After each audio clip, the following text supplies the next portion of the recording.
El Evangelio de este domingo 18 del tiempo ordinario está tomado de Lucas capítulo 12 versículos del 13 al 21. En él Jesús nos narra la parábola de rico necio. El texto de hoy comienza con la petición de una persona del público a Jesús. Esta persona le dice: Maestro, dile a mi hermano que reparta conmigo la herencia. Jesús es considerado como maestro. La gente entonces recurre a él para que les ayude a resolver algunas dificultades, incluso de herencia.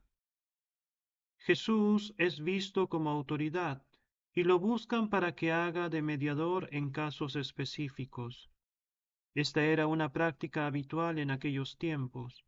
La gente solía ir donde los que eran maestros para encontrar una solución a sus problemas de acuerdo a la ley.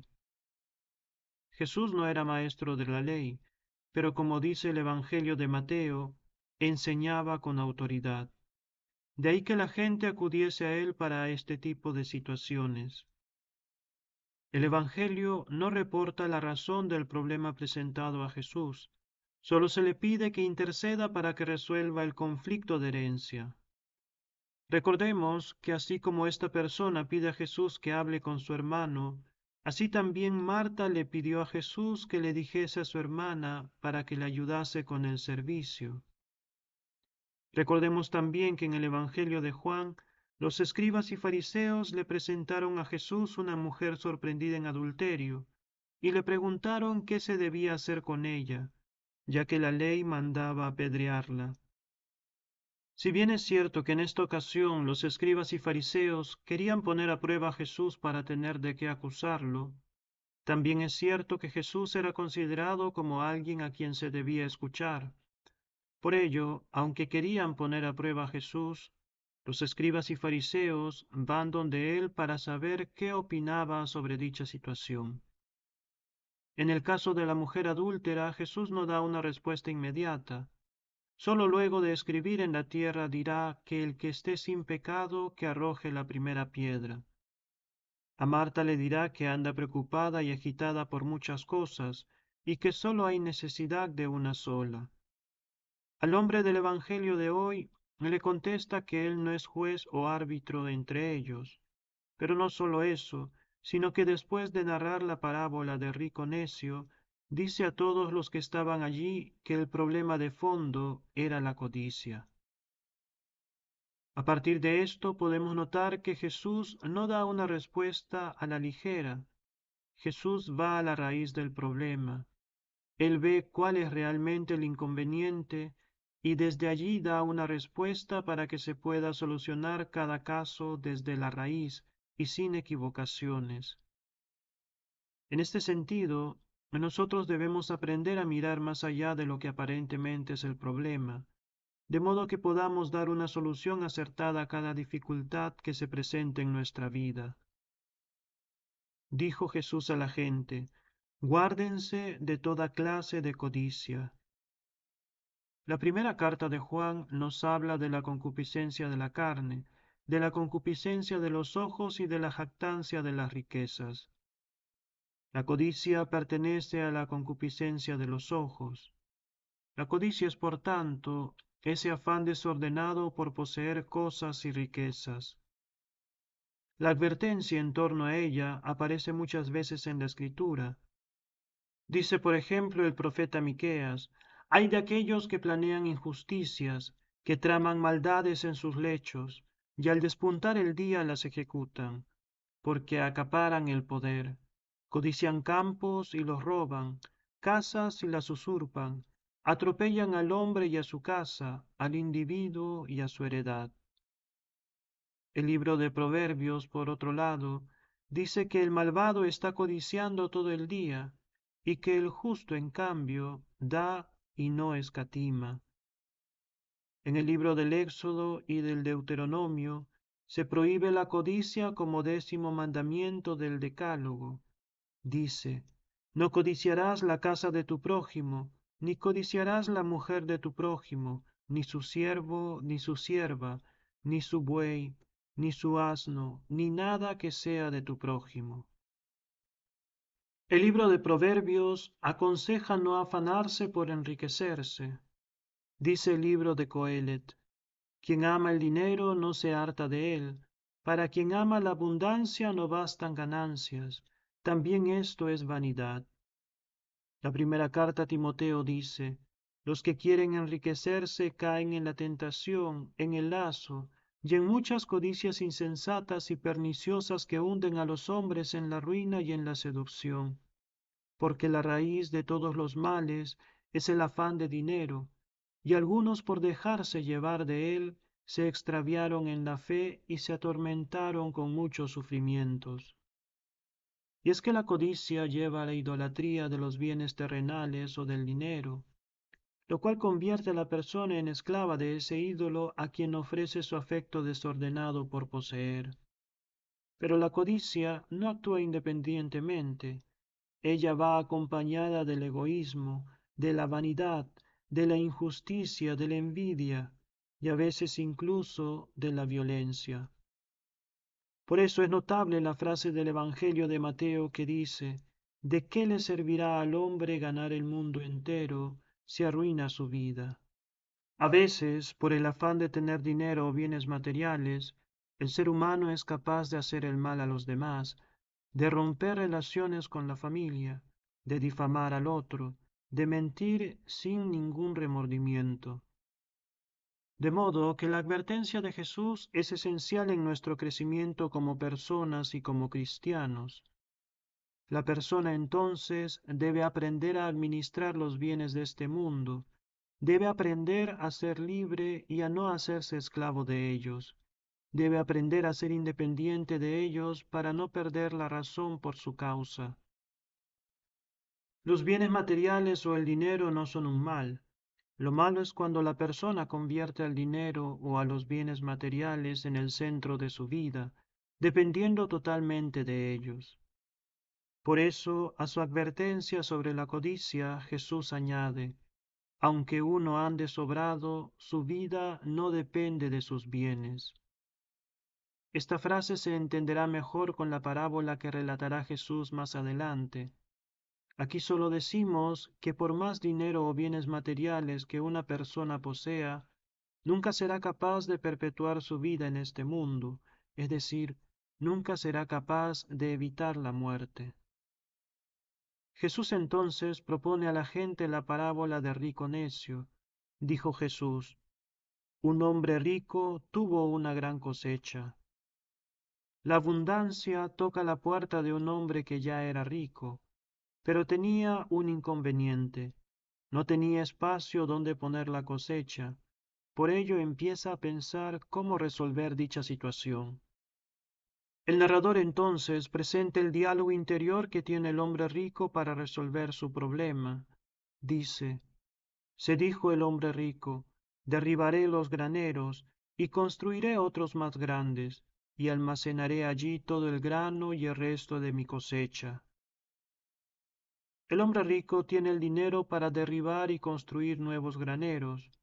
Es lo que racionalmente haría una persona que tiene suficiente solvencia económica para organizar mejor su cosecha. Luego el hombre rico dijo en su interior, entonces me diré a mí mismo, hombre, tienes bienes acumulados para muchos años, túmbate, come, bebe y date buena vida. El libro de Coelet también conocía esta frase. Dice el autor del libro, por eso alabaré la alegría, pues no hay otra cosa buena para el hombre bajo el sol sino comer, beber y divertirse. Una frase similar es reportada por Pablo en su primera carta a los Corintios. En ella Pablo se expresa de manera sarcástica sobre la imposibilidad de la resurrección de los muertos que promulgaban algunas personas. Decía Pablo, si los muertos no resucitan, comamos y bebamos, que mañana moriremos. Es decir, vivamos el aquí y el ahora de manera placentera, porque no hay resurrección. Esta frase es mencionada también en el libro de Isaías para expresar el hedonismo en el modo de actuar de la gente de Jerusalén. Mientras que el Señor convocaba al lamento, La actitud del pueblo era de jolgorio y alegría. La gente festejaba comiendo carne y bebiendo vino.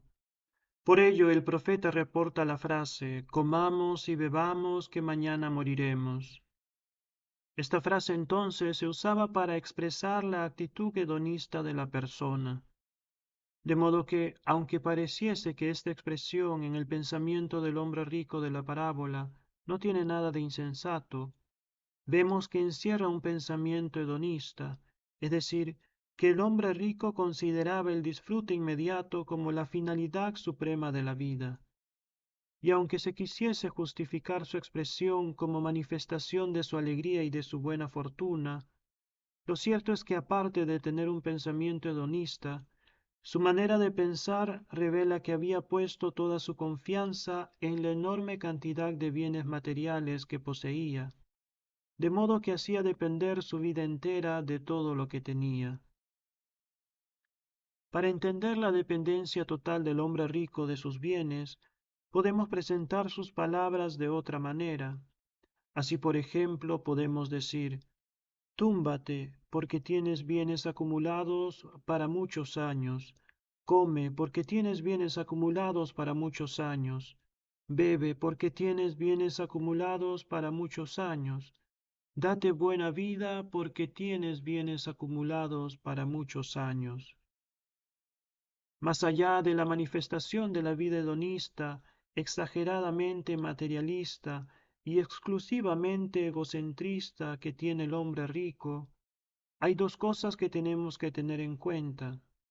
Primero, que él ya ha proyectado toda su vida para muchos años.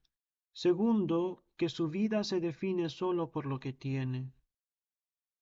La frase que acompaña los cuatro verbos que menciona es, tienes bienes acumulados para muchos años. Tienes bienes acumulados para muchos años, entonces túmbate. Tienes bienes acumulados para muchos años, come. Tienes bienes acumulados para muchos años, bebe. Tienes bienes acumulados para muchos años, date buena vida. Este es el doble error del hombre rico. Por un lado, pensar que aún vivirá muchos años. Por otro lado, hacer que su vida dependa de los bienes materiales que posee. Pero volvamos al texto. Entonces, para reforzar la idea que la vida no debe depender de los bienes materiales ni del dinero, Jesús añade, Dios dijo al hombre rico, necio, esta noche te van a exigir la vida. Lo que has acumulado, ¿de quién será? El hombre rico, que había pensado vivir muchos años y que había pensado hacer girar su vida en torno a sus bienes y al placer, no había tomado en cuenta un factor que no dependía de él, que es la muerte. La vida no depende de él, la vida se le es dada. El rico no decide cuándo morir. La vida se le es exigida de manera inesperada esa misma noche, y con ella se apagan sus planes de muchos años. La frase que dice Jesús, lo que has acumulado, ¿de quién será? Nos hace recordar las palabras del Salmo 48 que dicen, no temas si alguien se enriquece cuando crece el boato de su casa, que al morir nada ha de llevarse, no bajará su boato con él. La muerte es una lección de humildad, porque nos iguala a todos. Por más dinero o bienes que se tenga, se nos pedirá en cualquier momento la vida. Una idea similar a la parábola de rico necio que narra Jesús la encontramos ya en el libro del Sirácides o del Eclesiástico. Dice, hay quien se hace rico a fuerza de trabajar y ahorrar, y esto le queda como recompensa. Cuando dice, ahora ya puedo descansar y disfrutar de todos mis bienes, no sabe cuánto tiempo pasará. Sin embargo, en el Evangelio Jesús añade a este pensamiento que ya se encontraba en la sabiduría del pueblo de Israel, que no se debe ser rico para sí mismo, sino que se debe ser rico ante Dios. Ser ricos ante Dios, como dice San Pablo en su carta a los Colosenses, significa buscar los bienes de allá arriba, significa aspirar a los bienes de arriba, no a los de la tierra.